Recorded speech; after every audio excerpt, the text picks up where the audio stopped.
Hey guys, it's Cameron here with Emerson House Buyers. Every week I bring tools, tactics, strategies, lessons I've learned, things that have helped me build up a sizable rent portfolio and now manage that portfolio.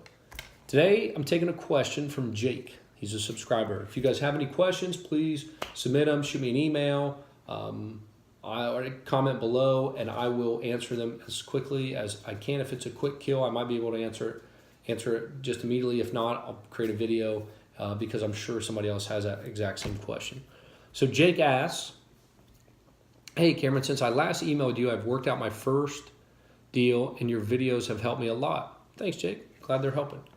I'm supposed to meet the seller this evening and I'm trying to work my way through this TREC 1 to 4 TREC.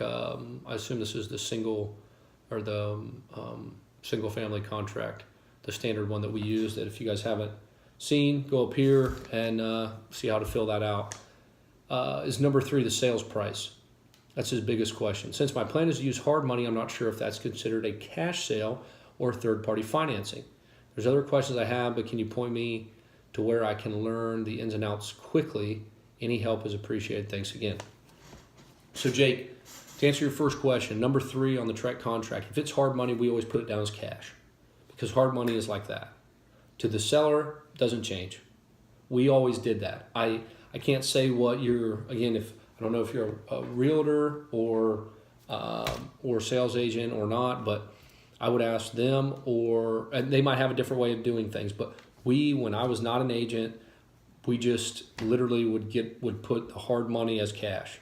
The seller does not know where the cash is coming from. The big delineation between hard money and a loan is the time frame. I mean, a loan, you're going to be taken forever. So we always put the cash down as a hard money or private money. The seller, not that it was pulling wool over the seller's eyes or anything, because to them at the end of the day, they're walking out there with cash, whether that's a private money guy or a hard money guy bringing that to the table. So yes, that would go under the cash price. And if you're worried about that, just put the total at the bottom. Instead of putting what is cash and what is third-party financing, just put it as a total number. So if you're going to borrow $80,000 from a lender, from a private money lender, and $20,000 from a bank, just put $100,000 that you're giving the seller on the contract total, and let the title company sort it out. The seller most of the time doesn't care, as long as you're honest and tell them what's going on and that they know that they're going to get their money. Can you point me where I can learn the ins and outs quickly? Any help is much appreciated. So I've got a video on some of the wholesaling tips up here. You guys can see the other bits. I think, I don't know. There's so much to go over. I mean, I've got 100 and some videos. Some of the early ones are a little rough, but there's so much. I mean, I don't know where to point you to. The only place I would say to go is Bigger Pockets. If you go to Bigger Pockets, they have a swath.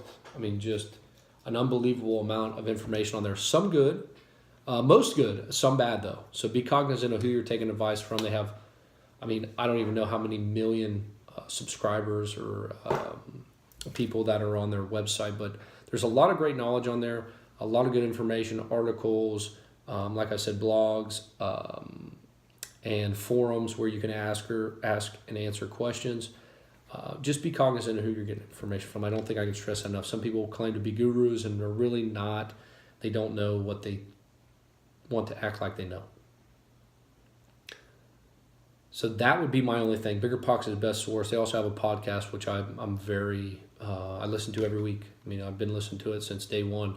So those would be the quickest ways. I don't know if it's going to be the right answer for you, but when I first started, I just digested as much information as I possibly could, because of that, that helped me do my first deal or get confidence to do my first deal. And then you learn so much from your first deal, and then you just keep going and walking down the line. So Jake, I hope that helped. If it did, let me know. If it didn't, let me know.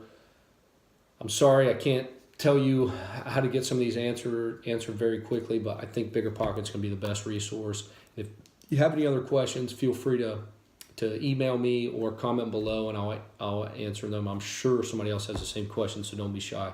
Thanks, Jake. Appreciate y'all. Have a good one. See you next week.